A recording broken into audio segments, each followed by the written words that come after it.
World Wonders by Barnaby Newbolt. Read by Nicolette Mackenzie.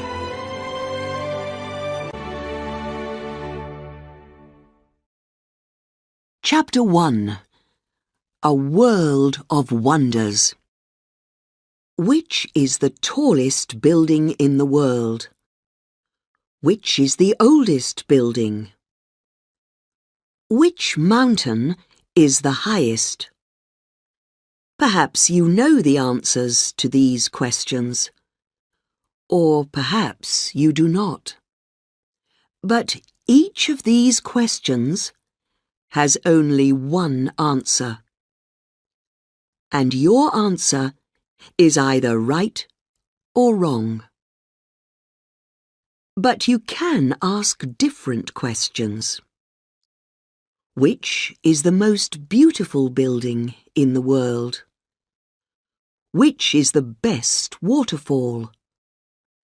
Which place in the world is the most wonderful? Each of us has different answers to these questions, and no one's answer is right or wrong. So, why do we ask the questions? Because the world is full of wonders, and we cannot see them all. But we want to learn about them, because perhaps one day we will see some of them. And because we like to know that they are still there. The Greek writer Herodotus asked himself these questions nearly 2,000 years ago.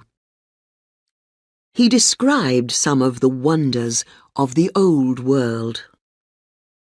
Today, nearly all of his wonders have gone. Only one of his wonders is still here. Do you know what it is? The wonders in the book by Herodotus were all buildings or statues, like the Colossus at Rhodes. This tall statue, more than 30 meters high, stood at the entrance to the harbour on the Greek island of Rhodes. Another wonder for Herodotus, his oldest wonder, and the only wonder from the old world still here today, was the Great Pyramid in Egypt. When Herodotus was alive, the Great Pyramid was already an old building, 2,000 years old. And for nearly 4,000 years, the Great Pyramid was the tallest building in the world.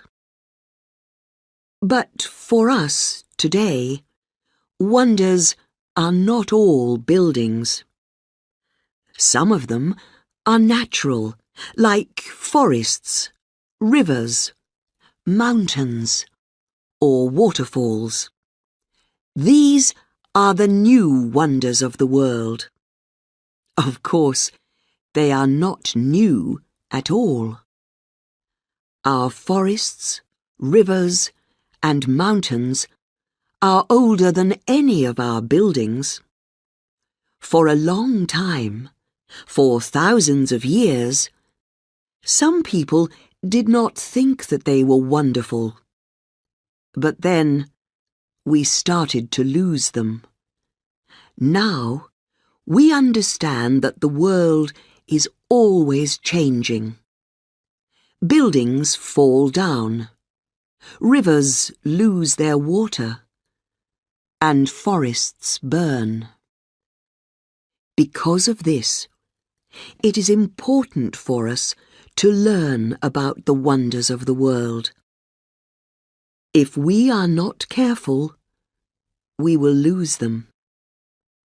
Only one of the old wonders is still here today, after more than 2,000 years. In the next 11 chapters, you can read about some natural wonders and some wonders that were made by people. Are they the greatest wonders in the world today? What do you think?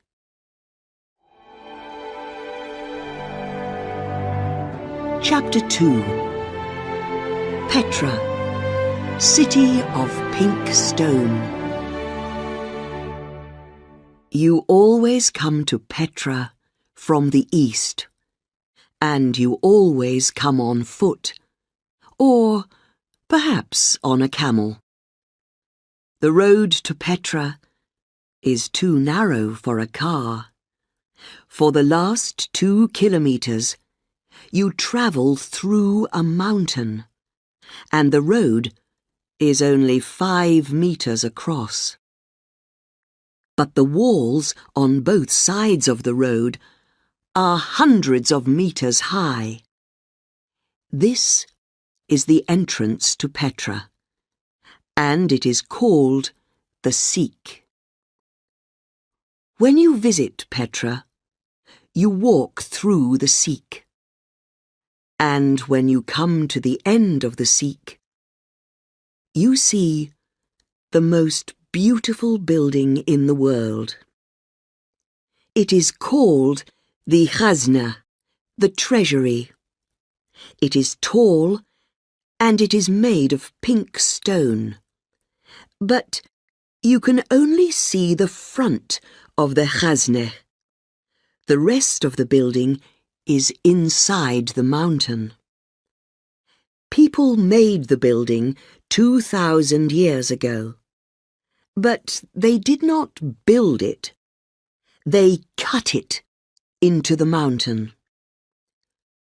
About 2,500 years ago, a group of Arab people called the Nabateans moved to South Jordan.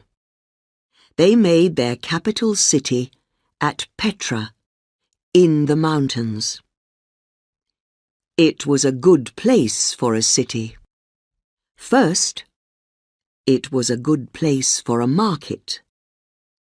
Petra was on the old road between Egypt and Arabia to the south, and Syria, Greece, and Rome to the north. Travellers came along this road with things to sell, like gold and spices.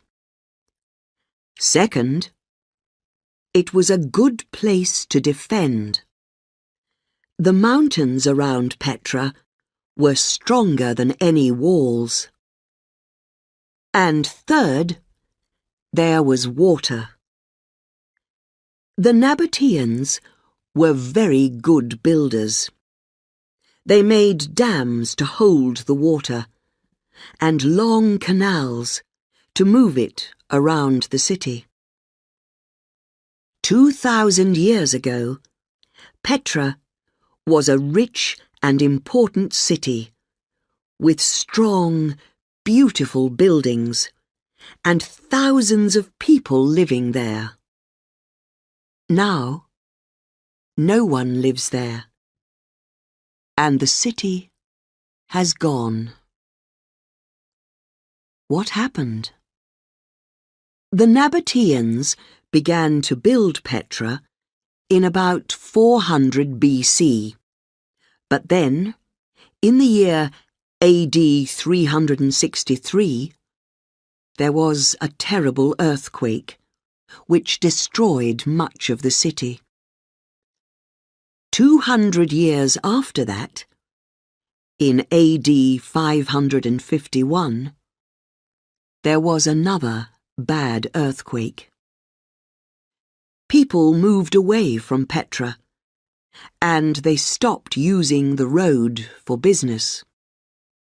They began to use ships, not camels, to carry their spices and gold. And the world forgot about Petra for more than 1,000 years. But Petra is still there. The earthquakes destroyed the buildings on the land, but they did not destroy the buildings in the mountains. Many of these beautiful buildings are tombs, places for dead bodies.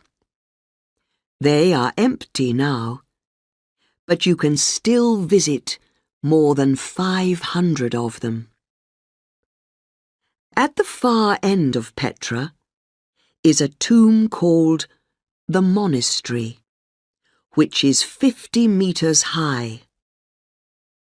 But it is the beautiful pink stone front of the treasury that is in everybody's photos of Petra. At the very top of the treasury is a stone urn, like a large stone cup. For hundreds of years, people thought that there was treasure in the urn. They shot their guns at it, trying to get the treasure inside it. But of course, there is no treasure in the treasury or in the other tombs.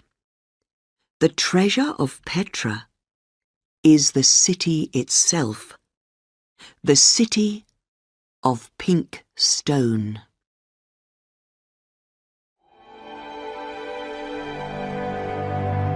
Chapter 3. The Serengeti Migration. It is a wonderful thing to see. Every year, 1.5 million wildebeest leave their home in South Serengeti and travel north. For the next 8 months, they will be away from home, always moving, travelling in a great circle. As many as 500,000 other animals, like zebras and gazelles, travel with them. So, every year, 2 million animals move together across the flat land of East Africa. Why do they do it? It is dangerous. Every year, 250,000 of the wildebeest die on the journey. But they have to do it. They are migrating, moving from place to place to find food and water. And this is the longest and largest migration in the world, the Serengeti migration. For these animals, home is in the south, in Tanzania. From December to April, they live in South Serengeti and Ngorongoro. After the short rains, 1 or 2 weeks of rain in November and December, there is lots of grass, and the animals eat well. Soon, the baby animals will be born. Young zebra are born in January, and young wildebeest are born in February. All the young wildebeest, about 400,000 every year, are born during the same 3 weeks. Only a few minutes after they are born, they are on their feet and ready to run. And they need to run immediately. Hundreds of animals are waiting for them. Big cats like lions and leopards, and hyenas too. At this time of year, there is lots of food for everyone. In April, it is time to move. It is getting hot in the south, and there is not much grass or water. the long rains, are beginning in the west. They usually bring a lot of water in April and May. The animals can hear the storms, and they can smell the rain. They have eaten well for months, and they are strong. The grass is growing in the west. They know that it is time to leave. In June, most of the animals are in the center or west of the Serengeti. The long rains usually end in May, and now it is getting dry. The best water is in the north, so the animals need to move again. Now they have to cross their first big river, the Grumeti River. Often the water is not very deep, and the animals can walk across the river. They cross quickly, because they are in danger from crocodiles. They move north to Ikorongo, and there they stop and wait. This is the most dangerous place of all. The animals need to get to the Masai Mara in Kenya. There is grass and lots of water there in August and September. But first, they need to cross the Mara River, which is a big, deep river. The large Nile crocodiles know that they are coming, and they are waiting for them. Day after day, the crocodiles wait in the water, and the wildebeest and other animals wait on the south side of the river. Soon there are many thousands of animals, and then, suddenly, they run into the water and begin to swim. Animals crash into each other, and many are hurt. The crocodiles find food easily. They can live for a long time without food, but in these hot days of summer, they have the best meals of the year. Some animals die in the river, but most of them get across. During the last weeks of summer, there is grass and water here in the north. They stay until October or November, when the storm clouds arrive in the south. The short rains are ready to begin. The animals turn south, and they travel quickly. They want to be home in South Serengeti again, because new grass is growing there. They will stay there until April, when the great Serengeti migration begins again.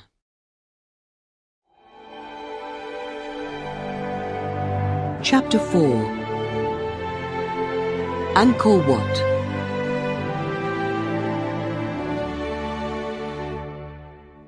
If you look at the center of the Cambodian flag, you will see a picture of a building.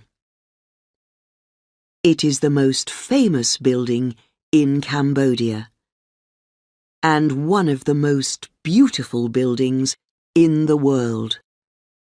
It is called Angkor Wat.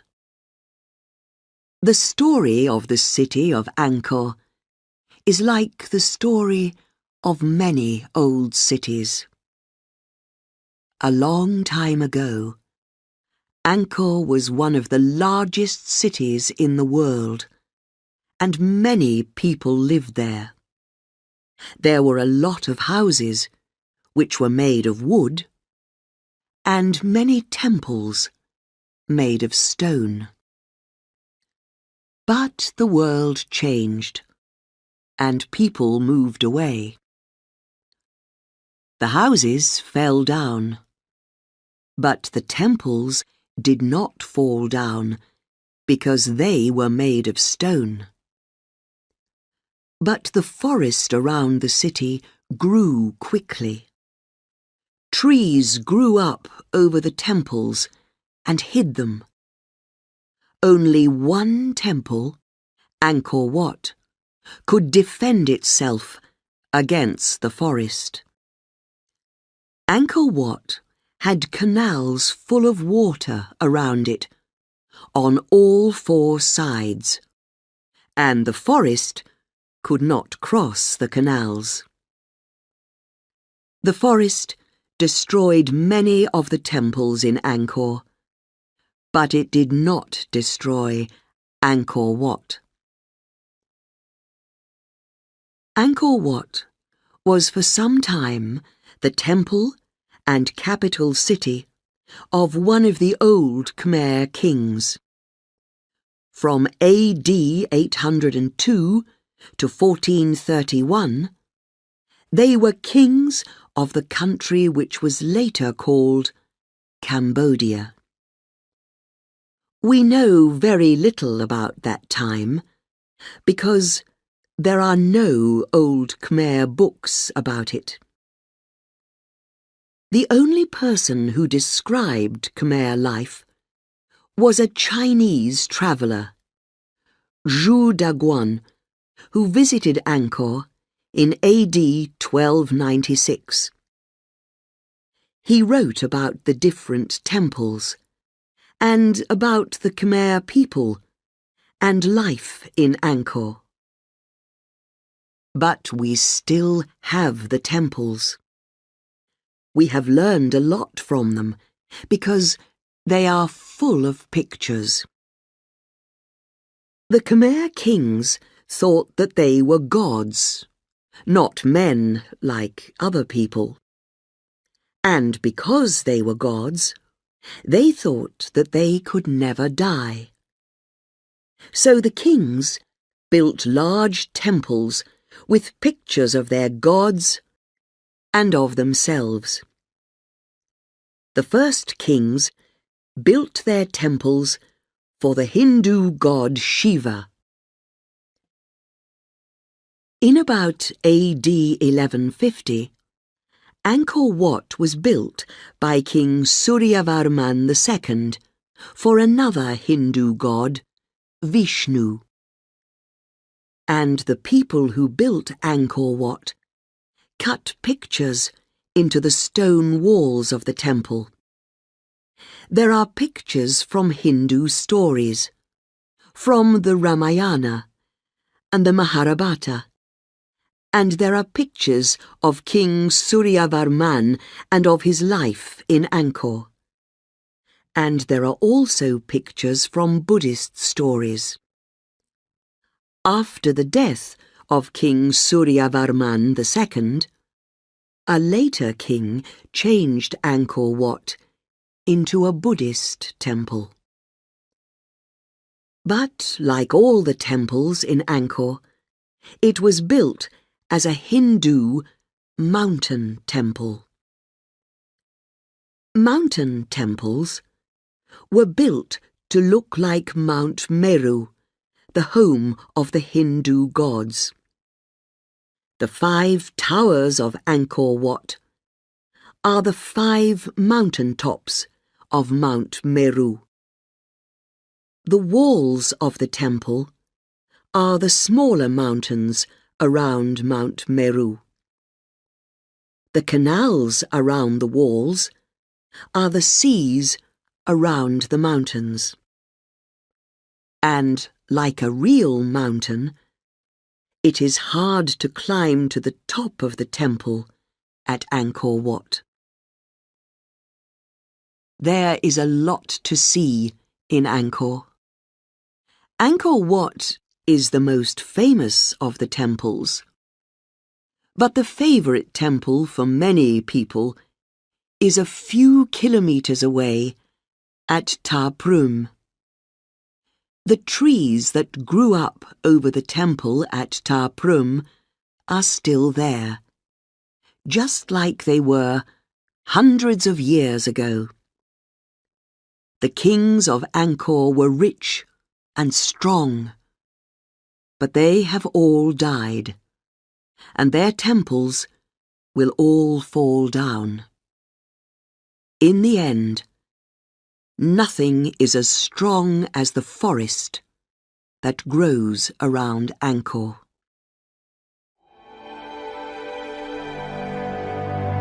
Chapter 5. The Iguazu Falls.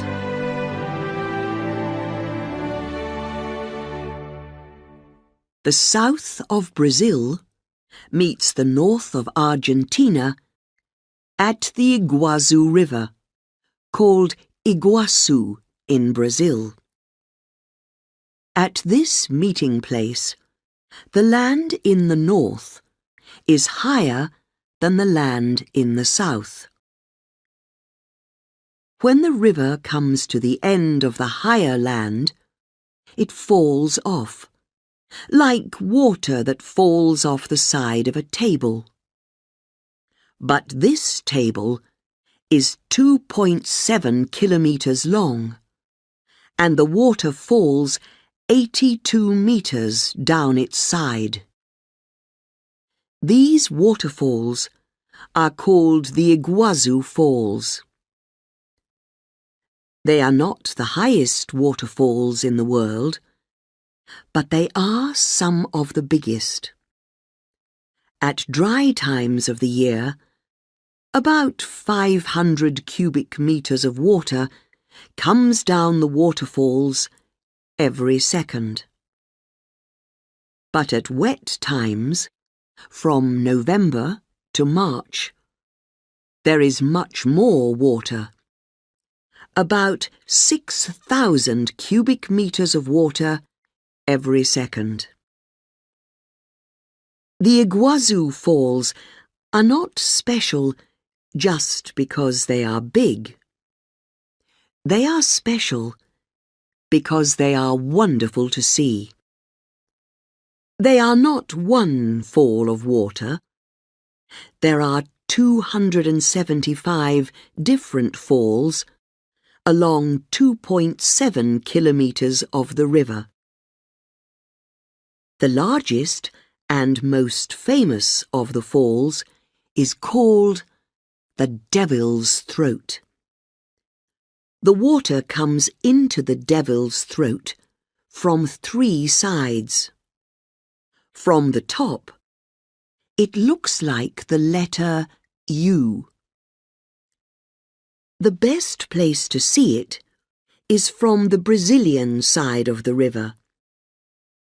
People have built a walkway, a wooden road above the river, at the mouth of the U, so you can walk near to the middle of the falls.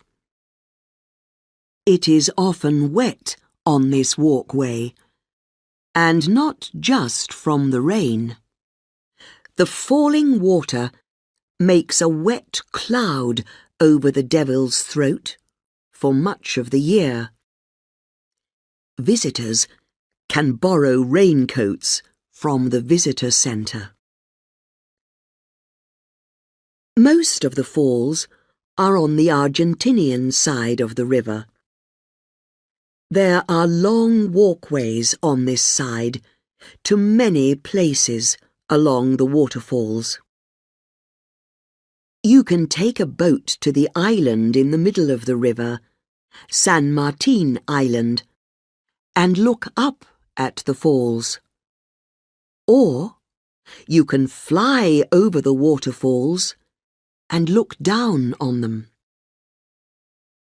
But it is possible to get away from the noise of the falls. On both sides of the river, there are parks with wonderful flowers, trees, and rare animals, like the jaguar. There are more than 350 different kinds of bird, too. And when the moon is full, there are special visits to see the waterfalls by moonlight. But this beautiful, special place is in danger. The parks are in danger because people want to cut down the trees to build roads, houses, and hotels. The waterfalls are in danger too because people want to build dams using the river to make electricity. The Itaipu Dam, one of the largest in the world, is below the waterfalls on the Parana River. But there are 5 dams above the waterfalls. The nearest, the Governor Jose Risha Dam, is only 20 kilometers away, and there are soon going to be more. And if we destroy the parks and waterfalls, there will not be a home for the birds and animals of the forest. Chapter 6. Chichen Itza.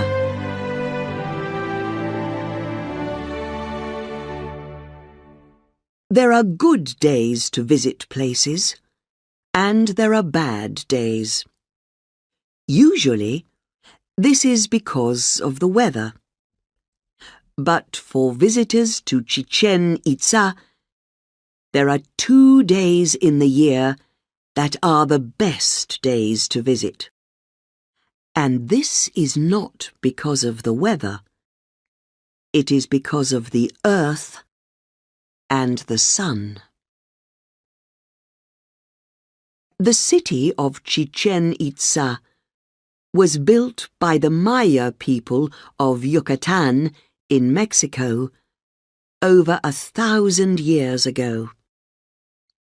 The Maya were very interested in numbers and in astronomy, learning about the stars. Their buildings were beautiful and very clever too. In Chichen Itza, there is a temple called the Pyramid of Kukulkan. On 2 special days every year, thousands of people come to Chichen Itza. While they watch, a large snake climbs down the pyramid from the top to the bottom. Of course, it is not a real snake. It is a snake made of sunlight and shadows. It works like this. At about 3 in the afternoon, some of the light of the sun comes onto the steps on the north face of the pyramid. This light makes triangles on the west side of the steps, and it looks like the body of a snake that is moving. At the same time, the sun lights the stone head of the snake at the bottom of the steps. The snake god, Kukulkan, is coming down from his temple. This only happens twice a year, on the days of the equinox. This is when the nights are as long as the days, around March the 21st and September the 22nd. It is not easy to make a building like this today, but the Maya did it, without computers or other help, hundreds of years ago. The pyramid of Kukulkan also counts the days of the year. The pyramid has 4 faces, and there are 91 steps on each face. At the top, there is 1 more step in front of the temple. This makes 365 steps, the number of days in a year. The Itzas were a group of Maya people, and the name Chichen Itza means at the mouth of the well of the Itzas. There are very few rivers in Yucatan, but there are natural wells, deep holes in the ground with water at the bottom. Just north of the pyramid of Kukulkan is the sacred well. This is a very big well. It is 60 meters across, and it is 27 meters from the top of the well down to the green water. Now the water is still. But this was not always a quiet place. The Maya sacrificed people here. They killed them to please their gods. To do this, they threw men, women, and children into the well, and they died there. The Maya liked to sacrifice people, and they liked sport too. They played something like football in the great ball court at Chichen Itza.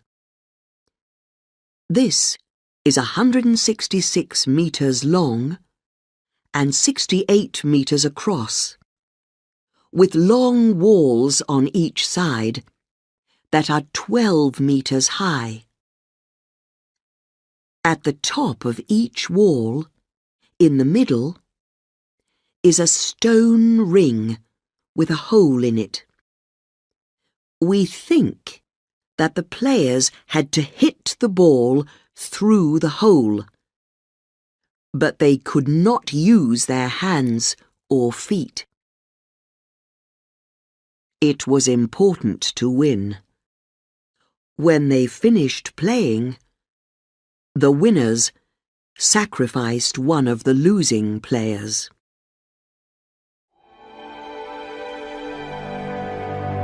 Chapter 7. The Grand Canyon.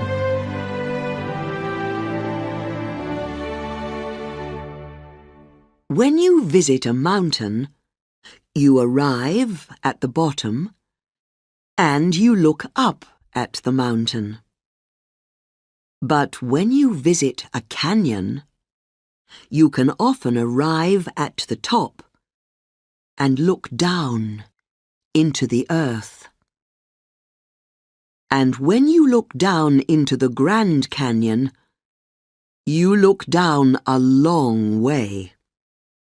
At the bottom, which in most places is about 1.2 kilometers below you, you see the Colorado River. But when you look at the tall, red sides of the canyon, you are looking at a wonderful story. The story of how the earth was made. The Spanish word Colorado means full of color. This describes the Grand Canyon very well. It is not the river that is full of color. It is the canyon itself. Its walls are made of layers of stone, some red, some yellow, and some brown or orange. Each layer of stone lies on top of the other layers, like a great sandwich. And this is how the canyon was made, just like a sandwich. But this sandwich began nearly 2 billion years ago. At that time, the world was a very different place. No animals lived on the land, and there were only a few in the sea. The land was different, too. Where North America is now, there was a large piece of land called Laurentia. Then, some new islands, made of very hard stone, pushed up out of the sea. Slowly, during about the next 200 million years, they moved across the sea. In the end, they crashed into Laurentia and stayed there. They were the first layer, the bottom layer, of the sandwich. Now, we call them the Vishnu basement rocks. There are nearly 40 different layers of rocks in the walls of the Grand Canyon. We usually describe them in 3 groups of layers: the Vishnu basement rocks, the Grand Canyon supergroup rocks, and the layered Paleozoic rocks. Paleozoic means old life. The second group, the supergroup, was even slower than the first. It took them about 700 million years to arrive, and they could not stay still. They moved around and fell over, slowly, until the next group of rocks arrived. The final group is the top layer in the sandwich, the flat layers of red, yellow, and brown rock. They did not move around. They stayed flat, and that is why they make interesting pictures. Everyone who visits the Grand Canyon takes pictures of these layers. Most of this story happened under the sea. That is where many of the layers were made. And then, about 75 million years ago, something big happened. Something pushed the land up out of the sea. It made the Rocky Mountains, and it pushed the Grand Canyon 3 kilometers up out of the sea. Of course, it was not a canyon then. It was a piece of flat land, hard and dry, like the top of a table. But the land moved a little, and a river, the Colorado River, started to move across the land and to cut very slowly down into the rock. That was about 7 million years ago. Now, the Grand Canyon is 446 kilometers long and from 6 to 29 kilometers across. And when you look at it, you are looking at the long, slow story of the earth.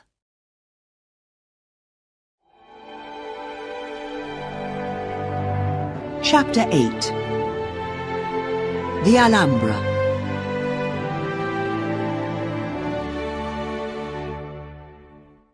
The Alhambra sits on a hill above the town of Granada, in the south of Spain.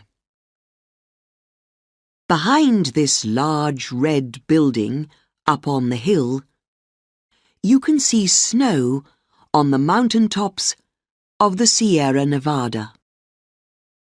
From below, from the outside, it looks good. But when you leave behind the hot, noisy streets of Granada and go inside the Alhambra, it is even better. Inside the beautiful rooms and gardens of the Alhambra, it is cool, and the only noise is the quiet sound of water. The Alhambra was built by the last Muslim kings of Spain. The first Muslim armies crossed the sea from North Africa and arrived in Spain in AD 711. In less than 10 years, nearly all of Spain and some of France belonged to them. Only a small piece of the north of Spain, Asturias, was still Spanish. But the Spanish did not stop fighting. Slowly, they pushed the Muslim armies back to the south. After 500 years, only a small corner of the southeast of Spain was still in Muslim hands, and the story of the Alhambra began. In AD 1237, Muhammad ibn al-Ahmar, Sultan Muhammad I, made Granada his capital city. He decided to build the Alhambra on the hill above the town. He built a canal from the Douro River 8 kilometers away to bring water to the Alhambra. His new building was a fort, a place to defend. In fact, the name Alhambra means Red Fort. It was a good place to put a fort, because up there on the hill, you can see a long way. If enemies are coming, you can see them a long time before they arrive. Muhammad ibn al-Ahmar lived here until his sudden death in 1273. But the kings who came after him changed the Alhambra. They changed it from a fort into a palace, a home for kings. And no kings lived in a more beautiful palace than the sultans of the Alhambra. At the center of the palace is the famous Court of Lions. This is an outside room full of sunlight and shadow.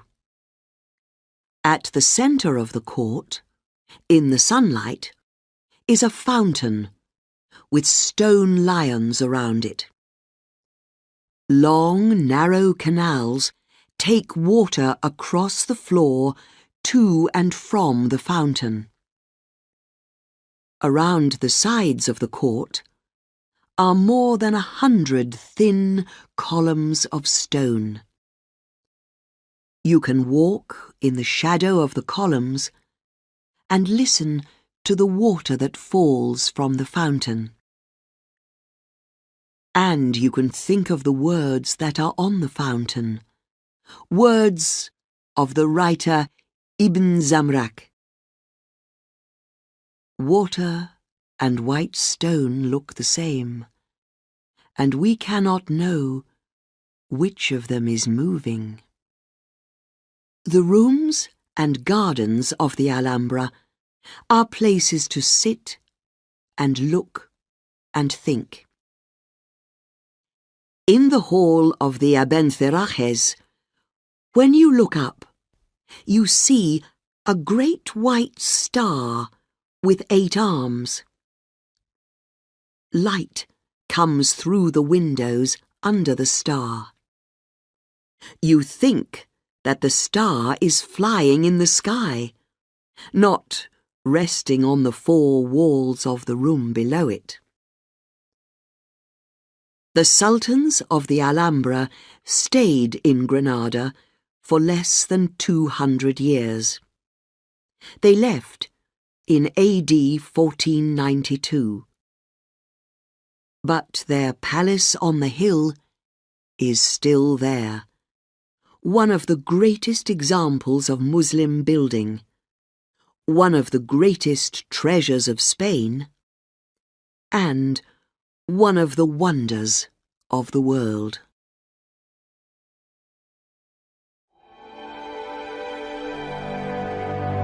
Chapter 9. The Lights of the Aurora. On the night of the 2nd of September, 1859, the dark sky over Europe and North America was suddenly full of light. The light did not come from the sun or the moon, and it had a strange colour. The light moved across the sky, coming and going like clouds in a strong wind. In the United States, a man in Boston was using the telegraph to speak to a man in Portland, 160 kilometres away. They both turned off the electricity for the telegraph, but they could still speak to each other for the next 2 hours. The electricity was coming from the light in the sky. How was this possible? And what was this light in the sky? The light is called the aurora. Usually, you can see it only at the very north of the Earth, where it is called the aurora borealis, or northern lights, or at the very south, where it is the aurora australis, or southern lights. But in 1859, something happened in the sun, a very large storm, and it moved the aurora across the middle of the Earth. We do not think that this ever happened before 1859, and we know that it has not happened since then. The light of the aurora does not come every night. It comes because of storms 150 million kilometres away in the sun. And the best times to see the light of the aurora are around the equinoxes, in March and September. Most often, the aurora is green, but it can be blue or red or any colour between. Sometimes the light is still, like the lights of a town far away. Sometimes the light moves, dancing in the sky. But why does the aurora happen? And why can we only see it at the top or bottom of the earth. The aurora is made by something called the solar wind, wind from the sun. We cannot see this wind or touch it. It is a wind of particles that travel away from the sun all the time at about 400 kilometers a second. Most of the particles never touch the earth. The earth has a kind of wall around it that defends it against these particles.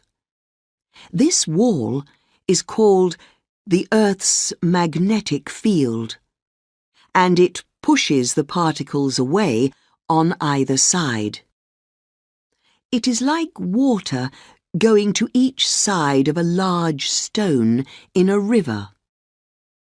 But the Earth's magnetic field has two windows in it: the magnetic north and the magnetic south. At these places, the Earth's magnetic field turns down into the earth, and some of the particles from the solar wind come through these magnetic windows. These solar particles crash into the particles that are already in our sky. And when this happens, we see the beautiful lines or clouds of light of the aurora. Where can you see the aurora?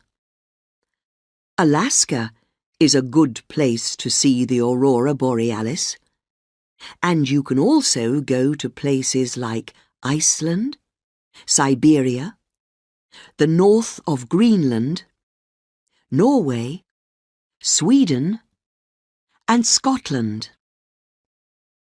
To see the aurora australis, go to the south of Australia, Tasmania, or New Zealand. People travel thousands of kilometers to see the aurora, and they can never be sure that it will happen.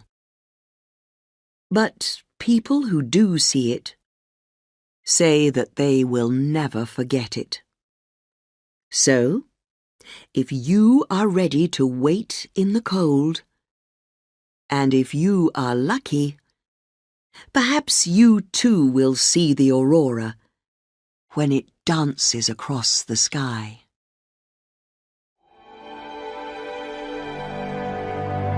Chapter 10. Kyoto.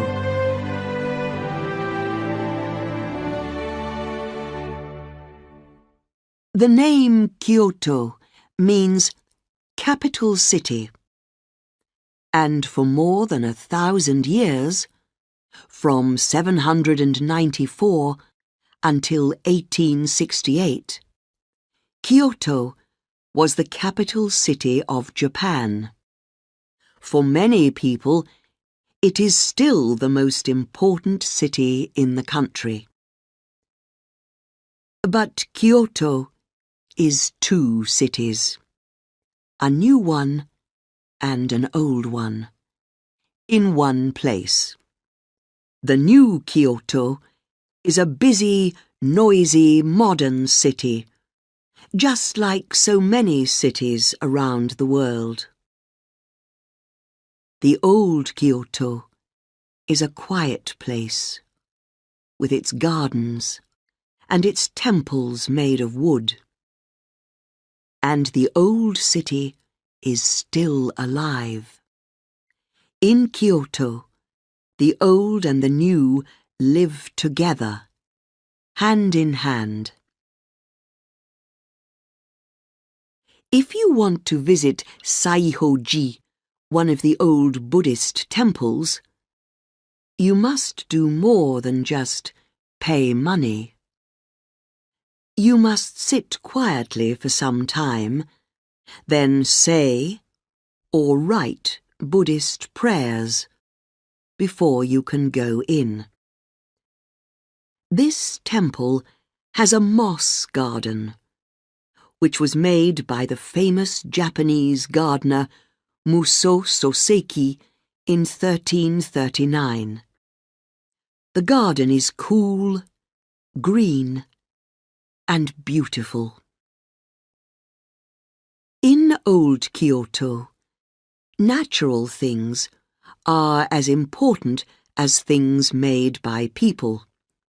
So the gardens are as important as the temples. If you want to see the temples at their best, then you have to see the gardens at their best.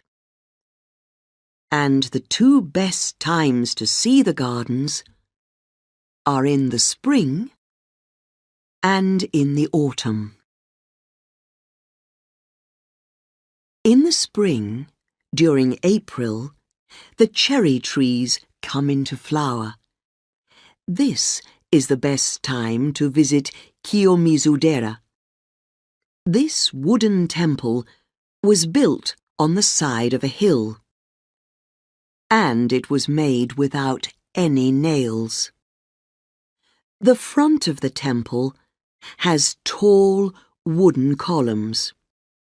You can stand here and look at the pink and white flowers of the hundreds of cherry trees. From here, you can see a lot of the city of Kyoto too. Kinkaku-ji, a beautiful gold temple, looks good at any time of year. In the spring, the cherry trees are in flower. In the autumn, the leaves on the trees change colour. They are now red, yellow, and green.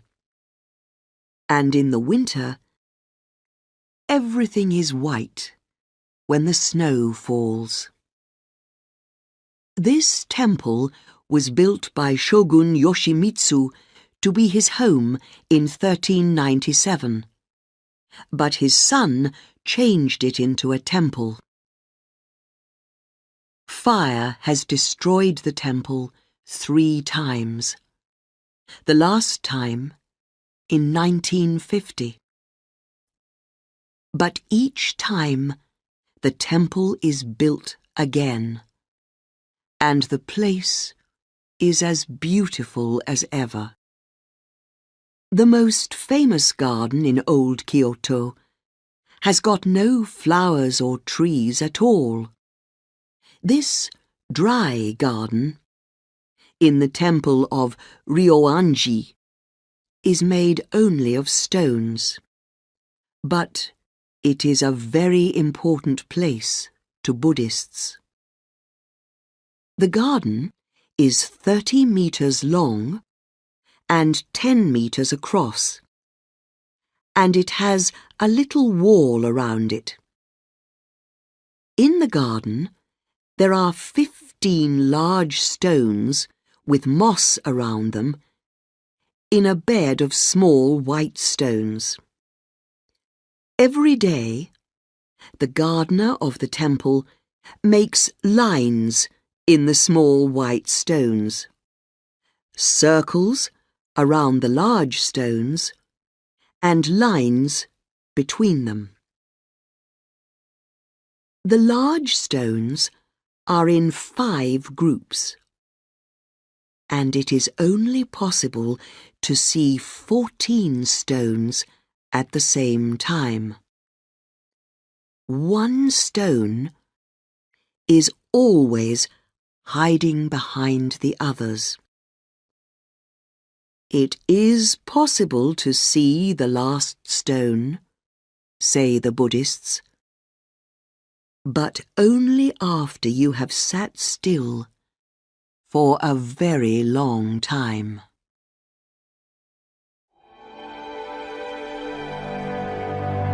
Chapter 11. The Great Barrier Reef.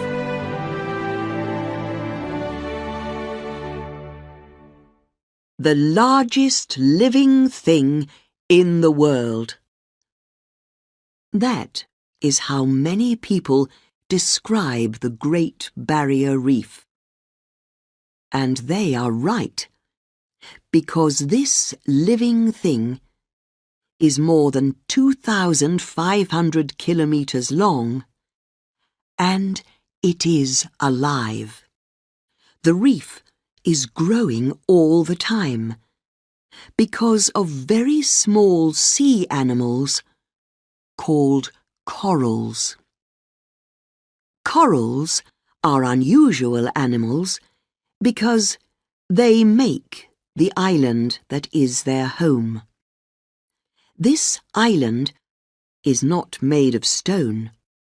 It is made by the corals from calcium carbonate.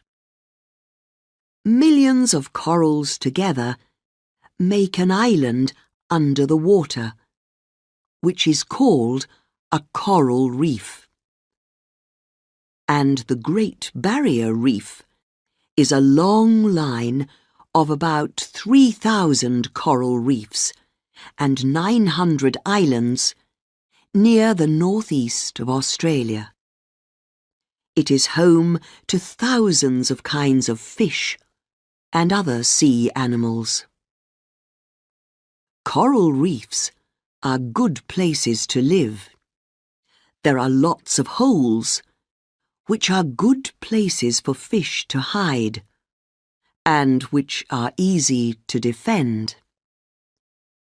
There are many dangerous fish around the reef, but there is lots of food too. There are not many coral reefs in our seas. Less than 1% of our seas have coral reefs in them.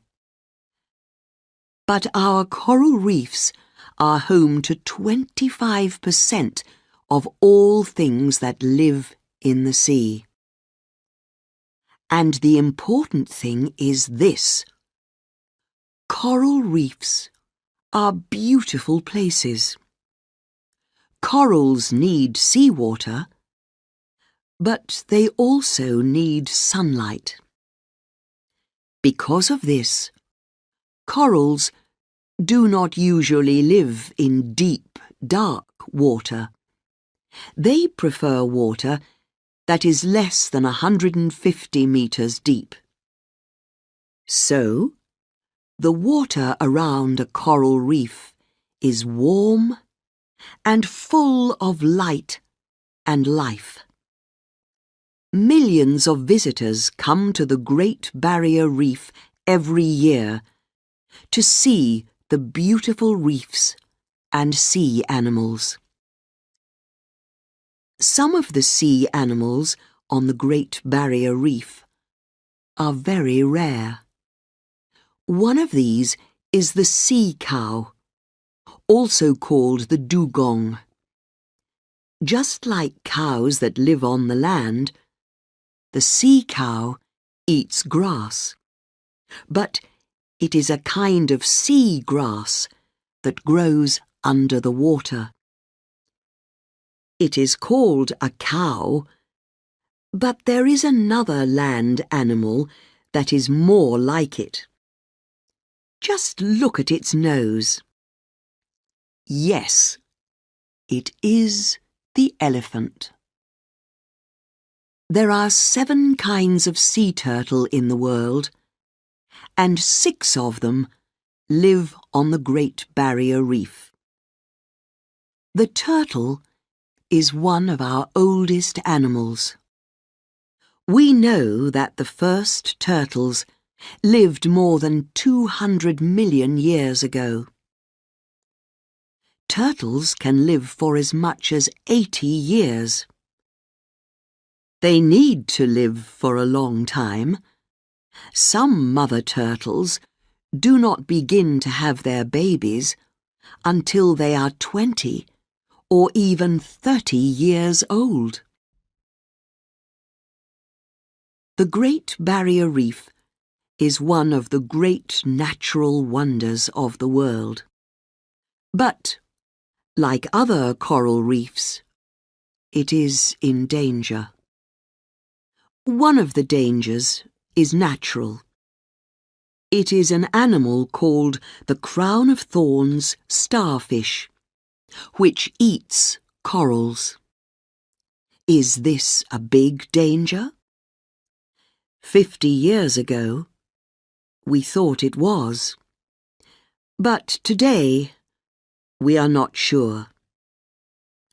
Some years, there are more of these starfish. Some years, there are fewer.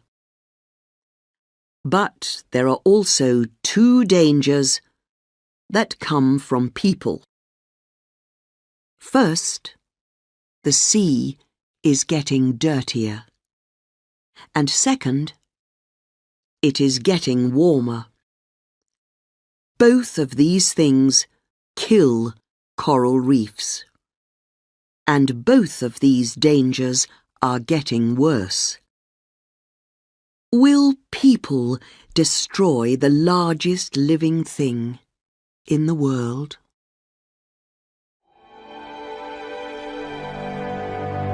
Chapter 12. Shin's Last Army.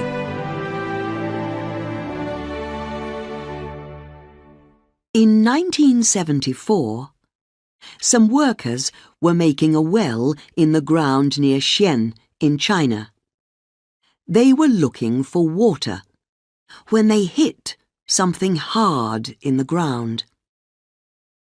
It was the head of a soldier. Not a real soldier, but a soldier made of terracotta. They took the soldier out of the ground. He was 2 meters tall, and he was beautifully made. And he was not alone. There were more soldiers under the ground, and horses, and weapons. The workers were looking for water, but they found an army. The army was made more than 2,000 years ago for a man called Ying Zhong, a man who changed the world. At that time, China was not one country, but 7 different countries. Ying Zhong's father was king of one of those countries. When he died, Ying Zhong was only 13, but he followed his father as king. And he started to make 2 armies. He made his first army to fight for him while he was alive. And he made his second army to fight for him when he was dead. He used his first army to fight against the other 6 countries of China. After 25 years, in 221 BC, he was an emperor, a king of many countries. He changed China from 7 countries into 1 country, the country that it still is today. And he changed his name. His new name was Qin Shi Huangdi, the first emperor of China. But his second army was not ready yet. This army, the Terracotta Army, took more than 30 years to build. And he used 700,000 people to build it for him. They made more than 8,000 terracotta soldiers, each one with a different face, each one like a real person. And they gave each soldier real weapons to defend their emperor. They made horses for the soldiers to ride. They made people to play music for him, and dancers to dance for him, and birds to fly around his head. And when they were ready, the emperor put them all into the ground around his tomb. We know that this is true because we have found some of these things under the ground. Many of them are still under the ground. By 2010, nearly 1,900 of the soldiers were out of the ground. The rest are waiting for us to bring them out. We have found the soldiers who defend the tomb, but we have not opened the tomb itself. Not yet. There is an old story about the tomb. About 100 years after the death of the first emperor, in 210 BC, a man called Sima Qian wrote about the emperor and his tomb. He said that the tomb was as big as a city, with streets and houses, and an army to defend it. He said that the houses were made of gold and other kinds of treasure. For 2,000 years, no one thought that his words were true. But we have found the emperor's last army. What secrets are still waiting for us in his tomb? Chapter 13. Tomorrow's Wonders.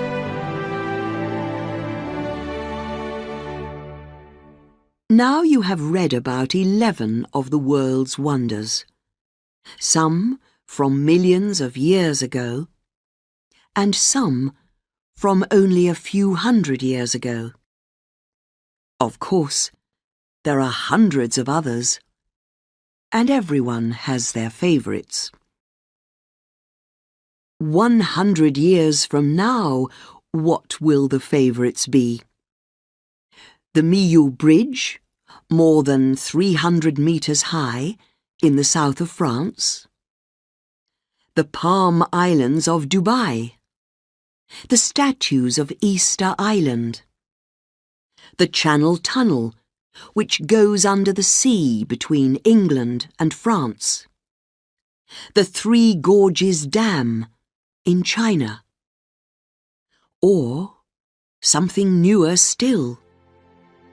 Nobody knows. But we do know one thing. People will never stop making new and wonderful things.